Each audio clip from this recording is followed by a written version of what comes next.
Они сдавали кровь, работали в госпиталях, выступали на фронте, голодали, мерзли, при этом не переставали творить. Речь об артистах, музыкантах, художниках и литераторах. О тех, кто работал тогда в Казани и давал духовный заряд на героический труд и на подвиг. Альбина Салгараева.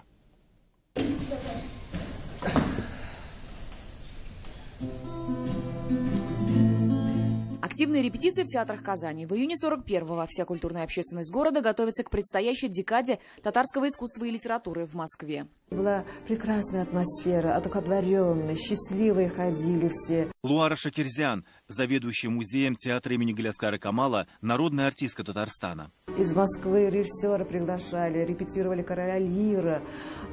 Все ждали этот творческий ответственный экзамен. Но планы нарушила война. Так здание театра Камала превратили в эвакуационный пункт. Труппа переехала в Качаловский театр, спектакли давали поочередно.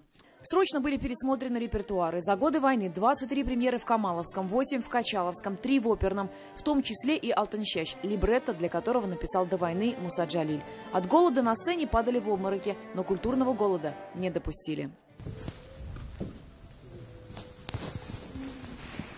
Тогда в театр ходили в верхней одежде, в тулупах, в пальто, потому как прогреть здание просто не было дров.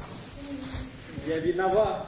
Выступали в полях, в домах культуры, в военных частях и на улицах. Актрисы помогали в госпиталях. Все годы казанские артисты сдавали кровь. Полученные деньги отправляли на фронт. В музее театра хранится правительственная телеграмма от самого Иосифа Сталина.